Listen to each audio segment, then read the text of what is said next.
The Duke of Ashworth stood at his study window, watching rain streak down the glass, like tears he'd long since stopped shedding. 10 years. A decade of searching, investigating, following false leads across England and the continent.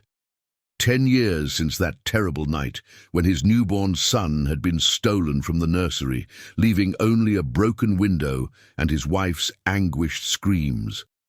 Lady Catherine had never recovered. The grief consumed her slowly, like a candle burning from within. She died 3 years ago.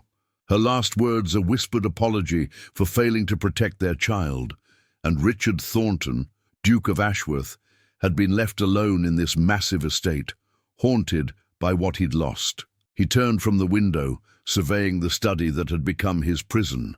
Maps covered the walls, each marked with locations he'd searched.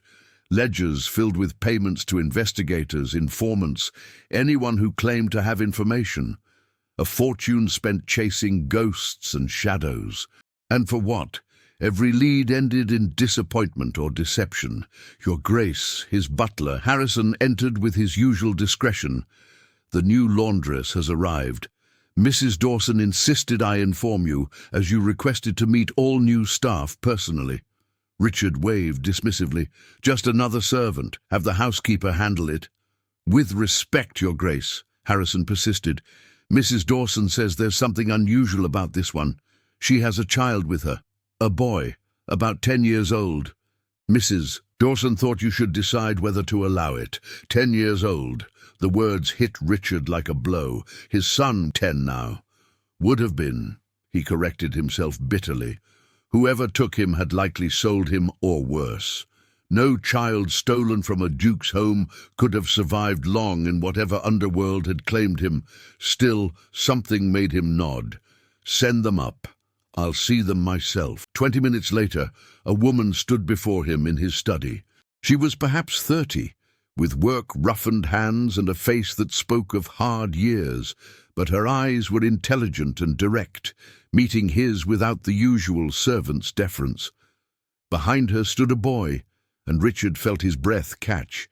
The child was thin but healthy, with dark hair that curled slightly at the collar. His posture was straight, despite obviously humble clothing, and his eyes, a distinctive grey-green, studied the Duke with an intensity unusual for a child.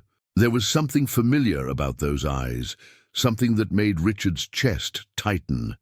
Your Grace, the woman curtsied awkwardly. I'm Mary Fletcher. I'm grateful for the position as laundress.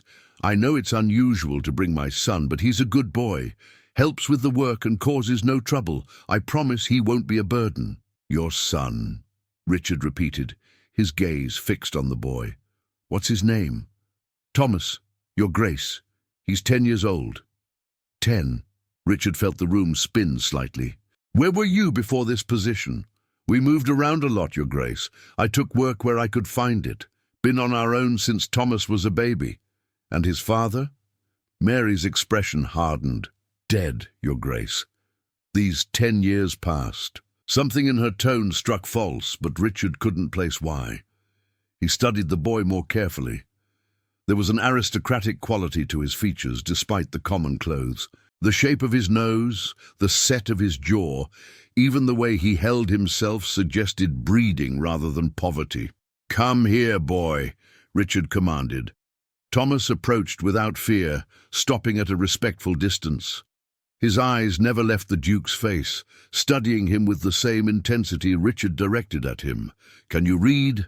Yes, Your Grace, my mother taught me. That was unusual. Most children of the working poor were illiterate. Can you write as well? Yes, Your Grace, and do sums. Mother says education is important, even for the likes of us.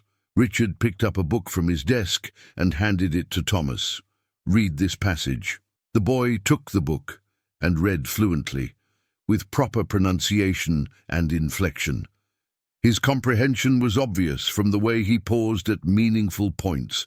When he finished, he handed the book back carefully. Where did you learn to read like that? Richard demanded. That's not how a washerwoman's son is educated. Mary stepped forward quickly. I had a good education myself, Your Grace, before circumstances changed. I made sure to pass it to my son. Is there a problem? Richard's mind was racing. A 10-year-old boy, the right age, those distinctive eyes that reminded him of his own mother, the obvious signs of breeding despite humble circumstances, and a mother who seemed desperate to keep him close, who'd moved frequently, who had no verifiable history. It was impossible. And yet, where exactly did you live 10 years ago? Richard asked Mary, his voice sharp. When the boy was born. Mary's face paled slightly. We lived in Kent, Your Grace, a small village. Why do you ask? Kent, not far from here, within a day's journey of Ashworth Hall. Richard felt his pulse quicken. And you've moved frequently since. Work is where you find it, Your Grace. We go where there's employment, or where you're running from something, Richard thought. He gestured to Harrison. Take them to Mrs. Dawson, get them settled in the staff quarters, but I want them watched, closely. After they left, Richard sat heavily in his chair, his mind churning. It couldn't be. The odds were impossible. Thousands of 10-year-old boys in England. No reason to think this particular child was his stolen son, except for those eyes, and the mother's obvious nervousness, and the convenient story that explained everything while revealing nothing. He called for Harrison again. I want a full investigation into Mary Fletcher, where she's worked, where she's lived, everything about her and the boy. Hire investigators if necessary. And Harrison, be discreet. If she realizes we're looking into her background, she might run. Do you suspect something, Your Grace? Richard looked at the maps on his walls, the decade of searching represented there. I suspect everything, Harrison. I've been disappointed too many times to trust coincidence. But there's something about that boy, something I need to understand. Over the following days, Richard found excuses to observe Thomas. He'd walk past the laundry yard, where the boy helped his mother, carrying water and hanging linens. He'd encounter them in corridors, engaging Thomas in brief conversations. Each interaction strengthened his suspicions. The boy was remarkably intelligent, with a natural grace and vocabulary far beyond his supposed station. He showed no fear of authority, met Richard's eyes directly, even demonstrated opinions on subjects most common children knew nothing about. When Richard tested him with complex arithmetic, Thomas solved problems in his head that would challenge many educated adults. But more than intelligence, there were physical similarities Richard couldn't ignore. The shape of the boy's hands matched his own. A small birthmark on Thomas's neck, glimpsed when his collar shifted, was identical to one Richard's mother had possessed. And those eyes, which in certain light looked exactly like his late wife's. The investigation Harrison commissioned returned mixed results. Mary Fletcher had indeed moved frequently, working as a laundress in various estates and villages. But there were gaps in her employment history, periods where no one could verify her whereabouts. And curiously, the earliest confirmed employment was from 9 years ago, a year after Richard's son was stolen. Before that, Mary Fletcher seemed not to exist. Richard confronted her in the laundry room on a rainy afternoon 2 weeks after her arrival. Thomas was outside, and they were alone among the steam and soap smells. I know who you are, he said without preamble. Or rather, I know who you're not. Mary Fletcher is a fiction. So I'll ask you directly, where did you get that boy? Mary's face went white. She gripped the edge of the washing tub for support. I don't know what you mean, Your Grace. Don't lie to me. Richard's voice was cold with suppressed fury. I've had investigators looking into your background. You appeared out of nowhere 9 years ago with a baby. You move constantly, never staying anywhere long enough for people to ask questions. And that child has my family's features, my mother's eyes, my wife's bone structure. So tell me the truth, or I'll have the magistrate force it from you. Mary's composure crumbled. She sank onto a stool, tears streaming down her face. I saved him, she whispered. 10 years ago, I saved him when no one else would. Saved him from what? From murder. Mary looked up at him with anguished eyes. "I was a housemaid here at Ashworth Hall. The night your son was taken, I was walking past the nursery and I heard something, a man's voice, harsh and angry. I looked through a crack in the door and saw him at the window, holding a baby." "Your baby?" Richard's hands clenched into fists. "Who?" "Your cousin, Lord Edmund Thornton. He was holding the baby, and he was saying terrible things. About how, with the heir dead, he'd inherit everything. About how a quick fall from the window would look like an accident or kidnapping.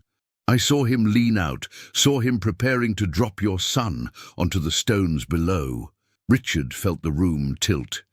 Edmund, his cousin whom he'd trusted, who'd been one of the first to help search for the missing child. Edmund, who'd stood at his wife's funeral and offered condolences. Edmund, who still visited occasionally, pretending concern while apparently harboring murderous ambition. "What did you do?" Richard's voice was barely a whisper. "I acted without thinking, burst into the room and grabbed the baby from him. Edmund was so shocked he let go. Then I ran. He chased me, but I knew the servants' passages better than he did. I got out of the house and just kept running." She wiped her tears roughly. "I knew if I came forward he'd kill us both. He's powerful, connected. Who would believe a housemaid over a lord? So I disappeared, changed my name, moved constantly so he could never track us. And I raised your son as my own, because keeping him alive meant keeping him hidden." Richard stared at her, emotions warring within him. Rage at Edmund, grief for his wife who died never knowing her child lived, and something complicated toward this woman who'd saved his son but stolen 10 years of his life. Why come back now? Why risk working here? Mary met his eyes. "Because Thomas deserves better than I can give him. He's brilliant, Your Grace. He needs proper education, opportunities I can't provide. I thought, if I could work here, maybe I could find a way to tell you the truth, to give him back the life that should have been his. But I was terrified you wouldn't believe me, terrified Edmund would discover us. Does Thomas know? No. He thinks I'm his mother, that his father died before he was born. He knows nothing about who he really is."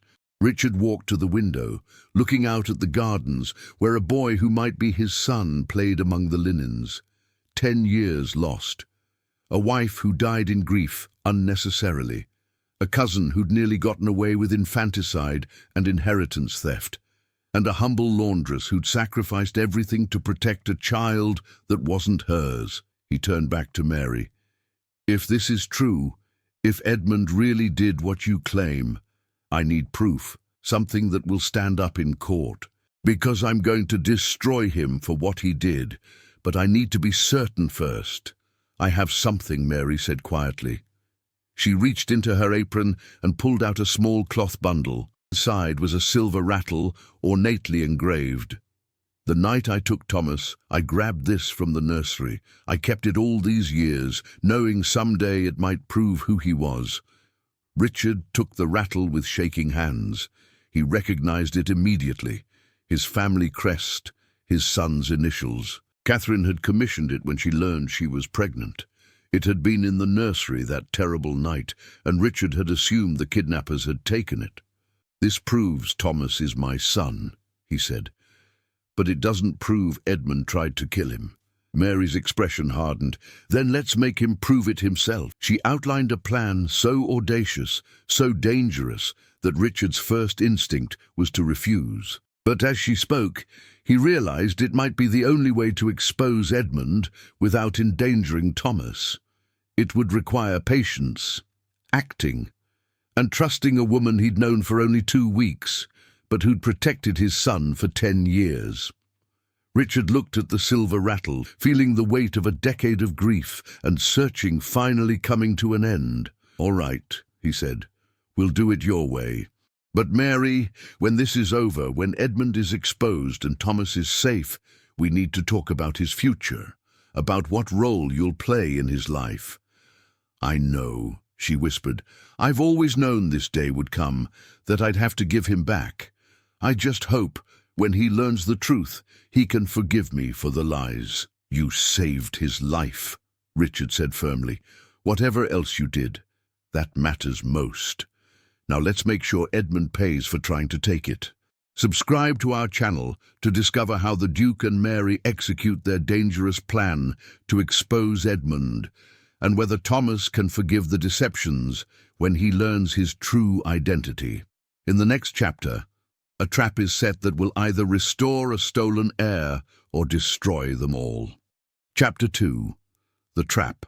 Edmund Thornton arrived at Ashworth Hall 3 days later, responding to Richard's carefully worded invitation. The Duke watched from his study window as his cousin's carriage rolled up the drive, feeling a cold rage he'd never before experienced. This man, his own blood, had tried to murder an infant, had caused Catherine's death through grief, had pretended friendship while harboring monstrous ambition. Now Edmund would pay, but carefully, methodically, with proof that would hold up in any court. Edmund. Richard greeted him warmly in the entrance hall, embracing his cousin like nothing was wrong. "Thank you for coming on such short notice." "Of course," Edmund replied. His smile seemed genuine, but Richard now saw the calculation behind it. "Your letter said you had important family matters to discuss." "Indeed. Come to my study. We have much to talk about." Over brandy, Richard began the carefully rehearsed script. "I've been thinking about succession, Edmund, about the future of Ashworth. I'm 40 years old, unlikely to remarry after Catherine. When I die, the title and estate pass to you." Edmund's eyes gleamed with barely concealed satisfaction. "I've never presumed, Richard, but I would, of course, honor our family's legacy if circumstances required it." "I'm sure you would." Richard swirled his brandy. "But lately, I've been reconsidering. There are distant cousins, other branches of the family. Perhaps succession should be examined more carefully." Edmund's jaw tightened almost imperceptibly. "The title passes to the nearest male heir. That's me. Any other arrangement would be highly irregular." "Unless another heir existed," Richard said casually, "someone closer in line." "But there isn't," Edmund said carefully. "Your son died 10 years ago. Terrible tragedy. We searched everywhere." "We did," Richard agreed, "but lately I've been having dreams. Catherine visits me, tells me our son is alive, that he was saved somehow. Do you think that's possible, Edmund? Could my son have survived?" Edmund's face was a masterwork of sympathy masking panic. "Dreams are cruel things, Richard. They give us hope where there is none. You must accept that your son is gone. Clinging to fantasies will only prolong your grief." "You're probably right," Richard sighed. "Still, I can't shake the feeling. I've even considered hiring investigators again. One more search, thorough and extensive. What do you think?" "I think you'd be wasting money and torturing yourself," Edmund said firmly. "The child is dead, Richard. You need to accept that and move forward. Focus on the living, not the dead." The vehemence in Edmund's voice was telling. He was afraid that a new investigation might discover something the previous ones had missed. Richard hid his satisfaction behind another sip of brandy. "Perhaps you're right," he conceded. "But let me ask you something. That night when my son was taken, did you see or hear anything unusual? You were staying here as a guest. Your room was in the same wing as the nursery." Edmund shifted uncomfortably. "I told the investigators everything I knew. I heard commotion, came out to help, but the thief was already gone. I searched the grounds with everyone else. Found nothing." "Yes, so you said." Richard leaned forward. "But think carefully, Edmund. Even the smallest detail might matter. Did you see anyone in the corridors? Any servants acting strangely?" "No one. I'm sorry I can't be more helpful. It's just that a housemaid disappeared that same night." "Did you know that?" "Mary something, I believe. No one could find her afterward. Some thought she might have been involved." Edmund's face went carefully blank. "I don't recall any Mary. But servants come and go. Perhaps she simply left for another position." "Perhaps," Richard agreed. "Though it seems quite a coincidence. She vanishes the same night my son is stolen. Makes one wonder if she saw something, or knew something. If she did, she's long gone now." Edmund said dismissively. Probably dead, or working in some distant county. Not worth pursuing. Richard watched his cousin carefully. Edmund was sweating slightly despite the cool room. His hand trembled as he reached for his brandy. The pressure was working. "Well, enough of old sorrows," Richard said, changing topics. "Tell me about your affairs. How are your estates faring?" They spent another hour in conversation, Edmund visibly relaxing as they moved to safer subjects. When his cousin finally departed, Richard felt grimly satisfied. The bait was set. Now they had to wait for Edmund to make his move, because Mary's plan hinged on one certainty. Edmund would panic, would try to find and silence the only witness to his crime, and in trying, he would expose himself. 2 days later, Edmund returned to Ashworth Hall unannounced. Richard was in town as planned. Harrison informed Edmund that the Duke wouldn't return until evening. "I'll wait," Edmund said. "Actually, I might walk the grounds. It's been too long since I explored the estate properly." Harrison watched through a window as Edmund headed not toward the gardens, but toward the laundry yard, moving quickly but trying to appear casual, looking for something. Or someone. Mary was there, as planned, hanging linens. Thomas worked beside her, carrying baskets. They'd both been instructed to act naturally, to give no sign they expected trouble. Harrison had positioned footmen in nearby locations, ready to intervene if needed. Edmund approached the laundry yard and stopped, staring at Mary. She looked up and their eyes met. Harrison, watching from a distance, saw recognition and terror flash across both faces. "You," Edmund whispered. "It's you. After all these years." Mary stepped back, positioning herself between Edmund and Thomas. "I don't know you, sir. I'm just the laundress." "Don't lie to me," Edmund hissed. "You're that maid, the one from that night. I searched everywhere for you." "Where did you take him? What did you do with the child?" "I don't know what you're talking about," Mary said, louder now. "Thomas, go inside." But Thomas, sensing his mother's fear, didn't move. Instead, he stepped closer to her. "What's wrong, Mother?" Edmund's eyes fixed on the boy, then widened. The age would be right, and those features, that resemblance to Catherine. He grabbed Mary's arm. "What did you do? Did you sell him? Kill him!" "I saved him," Mary shouted. "Saved him from you? I saw what you tried to do, saw you preparing to throw him from the window. You're lying."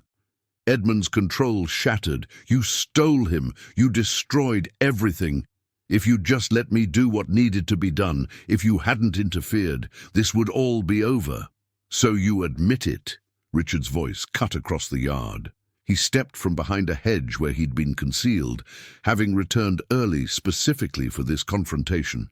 "You admit you tried to murder my son?" Edmund spun around, his face white. "Richard, this isn't what it sounds like, really." Richard's voice was ice. "Because it sounds like you just confessed to attempted infanticide." "Harrison, you heard?" "Every word, Your Grace," the butler confirmed, as did the footman you instructed to observe. Edmund looked around wildly, realizing the trap too late. Several servants had emerged from their positions, all witnesses to his confession. "You tricked me," he snarled at Richard. "No, I gave you enough rope to hang yourself, and you obliged beautifully." Richard walked to where Thomas stood, putting a protective hand on the boy's shoulder. "Thomas, I need you to be very brave. There's something important you need to know." Over the next hour, in Richard's study with Mary present, they told Thomas the truth about his birth, about the attempted murder, about Mary's desperate rescue and 10 years of hiding, about who he really was. The boy listened in stunned silence, his face pale. When they finished, he looked at Mary with confusion and hurt. "You lied to me. My whole life you lied." "I protected you," Mary said, tears streaming down her face. "Every lie was to keep you safe." "I'm sorry, Thomas. So desperately sorry." Thomas turned to Richard. "You're my real father." "I am," Richard confirmed gently. "And I've been searching for you for 10 years. Every day, I hoped. And now, impossibly, you're here." The boy processed this, his brilliant mind working through implications. "So I'm, heir to a dukedom? instead of a laundress's son. "You're my son," Richard said firmly. "Whether you were raised in a palace or a laundry makes no difference to that fact. You're Thomas Thornton, and you're exactly where you belong." Thomas looked between Richard and Mary, between the father he'd never known and the woman who'd raised him. "What happens now?" "Now," Richard said, "several things. First, Edmund will be arrested and tried for attempted murder and conspiracy. Second, you'll be educated and trained as befits your station. And third," he looked at Mary, "we'll figure out how to blend the life you had with the life you should have had. Because Mary isn't going anywhere. She saved you. She raised you. She's part of your life permanently." Mary let out a sob of relief. "I thought you'd send me away, that I'd lose him completely." "You gave up everything for him," Richard said quietly. "Your safety, your future, any chance at a normal life. You did what my wife and I couldn't. You kept him alive. For that, you'll always have a place here. Always." Edmund was arrested that evening, his confession witnessed by too many servants to be denied. The scandal rocked aristocratic society. A lord attempting to murder his infant cousin for an inheritance. The trial was swift, the verdict inevitable. Edmund was sentenced to hang, though Richard privately arranged for transportation to Australia instead. Death was too merciful. Let his cousin live with his failure. Thomas's transition to his proper station was harder. He struggled with etiquette, with expectations, with the sudden shift from poverty to privilege. But Richard was patient, and Mary remained close, helping him navigate two worlds. She was given an official position as Thomas's companion, paid a generous salary, and housed in quarters near his. The arrangement raised eyebrows, but Richard didn't care. Let society gossip. This woman had saved his son. She deserved every comfort he could provide. Months passed. Thomas grew into his role, his natural intelligence and grace making the transition easier than expected. He studied with tutors, learned to ride properly, attended society functions. But he never forgot who'd raised him, never treated Mary as a mere servant. One evening, Richard found them in the library, Mary helping Thomas with Latin grammar. They worked together with easy familiarity, the bond between them obvious and strong. Richard felt something he hadn't experienced in years, contentment. His son was alive, safe, thriving. And the woman who'd made that possible was being properly honored rather than discarded. "Mary," Richard said, interrupting their lesson, "might I speak with you privately?" They walked to his study. Richard poured 2 glasses of wine, handed her one. She took it hesitantly, still uncomfortable with such informal treatment despite months of adjustment. "I've been thinking about your situation," Richard began, "about your future. You're 30 years old, unmarried, with no family except Thomas. I want to ensure you're provided for, permanently. You've already been generous beyond measure, Your Grace. Richard. Call me Rich. We're family now in a complicated way, and I want to formalize that." He pulled out a document. "I'm establishing a trust in your name. It will provide an income for life, enough that you'll never want for anything. And I'm giving you a cottage on the estate, deeded in your name. It's yours, free and clear, forever." Mary stared at the papers. "Why?" "You owe me nothing more than you've already given." "I owe you everything," Richard corrected. "My son's life, my chance to be a father. The closure of knowing what happened that terrible night. And more than that," he hesitated, "you showed more courage and integrity than most people ever muster. You deserve security and respect." Mary wiped tears from her eyes. "I don't know what to say. Say you'll stay. Say you'll continue being part of Thomas's life and mine. Not as a servant, but as," Richard searched for the right word, "as family. Unconventional family, perhaps, but family nonetheless." She smiled through her tears. "I'd like that. Subscribe to our channel to discover how Thomas navigates his new life and whether a boy raised in poverty can truly become a duke's heir." In the final chapter, Thomas must choose between two worlds and define what family really means when blood and love don't always align. Chapter 3. The Choice of Two Worlds. 2 years transformed Thomas from a laundress's son into a proper young gentleman, though he never quite fit the mold perfectly. At 12, he could recite Latin, debate philosophy, and manage complex estate accounts, but he also refused to treat servants as inferiors, helped in the stables when no one was watching, and maintained a stubborn independence that frustrated his tutors. Richard found himself proud of these contradictions. His son had been raised with humility and hard work, values many aristocrats lacked entirely. Those foundations made Thomas better, not worse, for his eventual role. But society disagreed. Whispers followed Thomas at every social function: the laundress's boy, the heir raised in poverty, not truly one of us. Some families quietly declined Richard's invitations, uncomfortable with Thomas's unusual history. Others invited them only to gossip about the strange situation.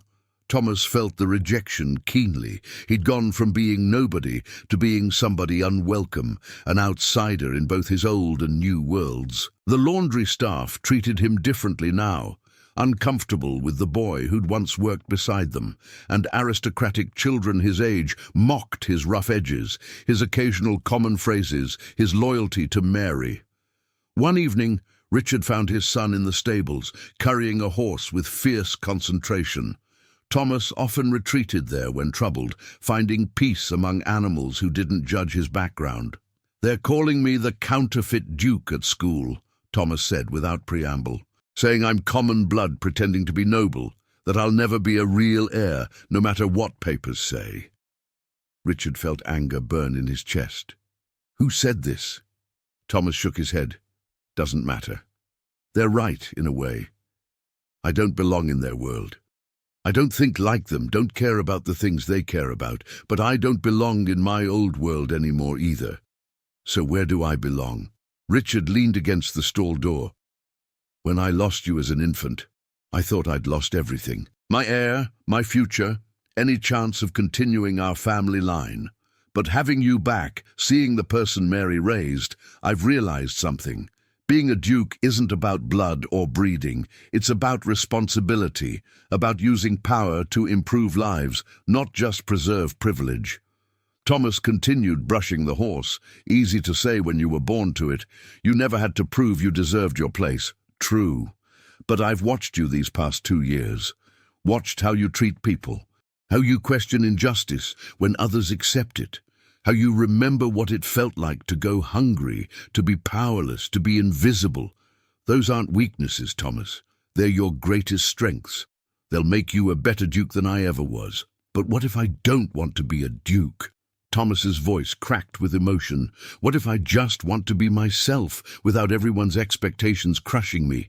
Richard understood that fear. He'd felt it himself at Thomas's age, overwhelmed by the weight of title and duty. Then you choose your own path. But remember, power can be used for good. You could change things, help people like you once were, or you could walk away. Either way, you're my son. That doesn't change. The conversation haunted Richard over the following weeks. He'd assumed Thomas would naturally embrace his heritage once he understood it. But his son was struggling with identity in ways Richard hadn't anticipated.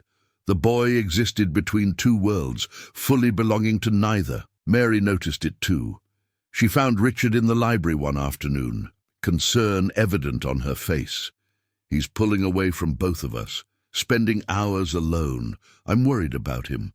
He's 12 years old and trying to figure out who he is," Richard said. "That would be difficult enough without his unusual circumstances."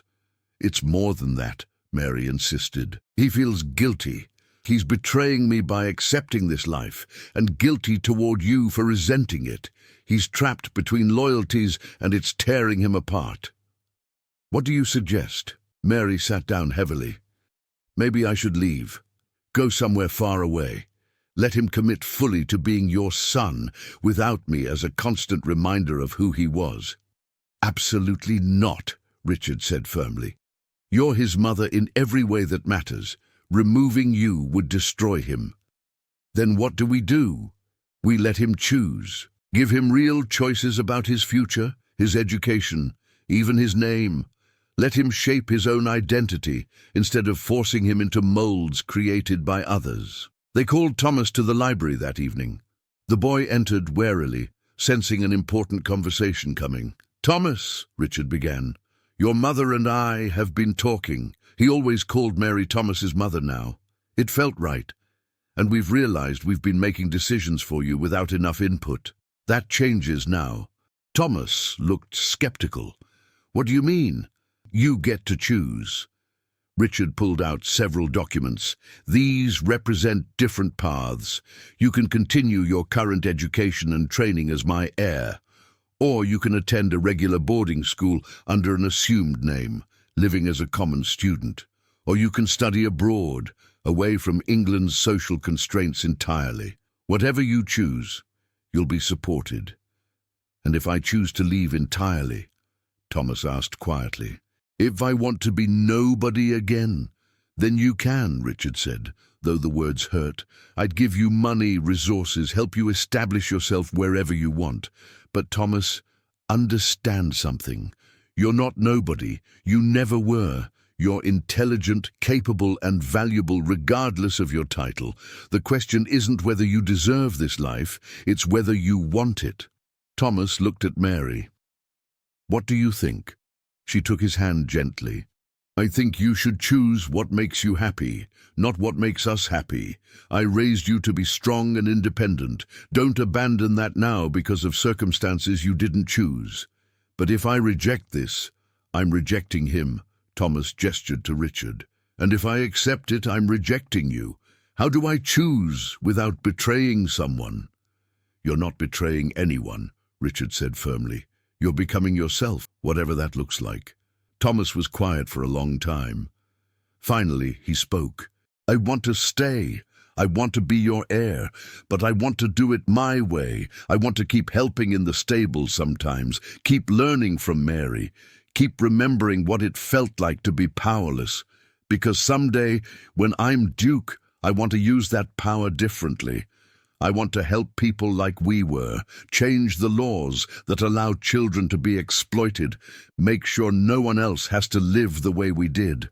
Richard felt his throat tighten. "That's the best answer I could have hoped for."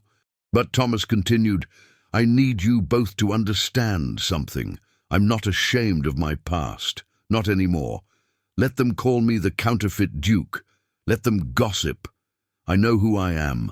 I'm the son of two people, one who gave me life, one who saved it, one who gave me a title, one who gave me values. I'm both common and noble, and I'm not choosing between them. I'm choosing to be both." Mary was crying openly now. Richard crossed the room and embraced his son, feeling the boy's thin arms wrap around him. In that moment, Richard understood that Mary had given him more than his child's life. She'd given him a son who understood privilege came with responsibility, who saw beyond class boundaries, who would one day reshape what it meant to be Duke of Ashworth. The following months tested Thomas's resolve. Social ostracism continued, but he faced it with newfound confidence. When aristocratic children mocked his background, he responded not with shame, but with pointed questions about their own privilege and what they'd done to deserve it. When servants treated him differently, he worked harder to maintain relationships, showing up in the kitchens and stables, refusing to let title create distance. Slowly, surprisingly, attitudes began to shift. Some aristocratic families, impressed by Thomas's intelligence and moral clarity, warmed to him. Several openly admired his work ethic and unconventional perspective, and the servants, seeing he genuinely hadn't changed despite his station, relaxed around him again. Richard watched his son navigate these social complexities with growing respect. Thomas was creating his own path, defining himself rather than accepting others' definitions. It was exactly what Richard had hoped for, but hadn't dared expect. Mary continued her role as Thomas's companion and tutor, but their relationship evolved. No longer mother and child in the traditional sense, they became something harder to define. Family by choice rather than blood. She pushed him academically while grounding him emotionally. She reminded him of humility when privilege threatened to corrupt. And she loved him fiercely, not possessively, giving him space to grow while remaining his anchor. On Thomas's 14th birthday, Richard hosted a grand celebration. Aristocratic families from across England attended, curious about the unusual heir who'd become something of a legend. During the formal dinner, Richard stood to make a toast. "I want to tell you all a story," he began. 14 years ago, my son was born. An hour after his birth, my cousin attempted to murder him for an inheritance, but a humble housemaid named Mary Fletcher saw what was happening. She risked everything to save a child who wasn't hers. She lived in poverty and fear for 10 years, constantly moving, sacrificing any chance at a normal life, all to keep my son alive.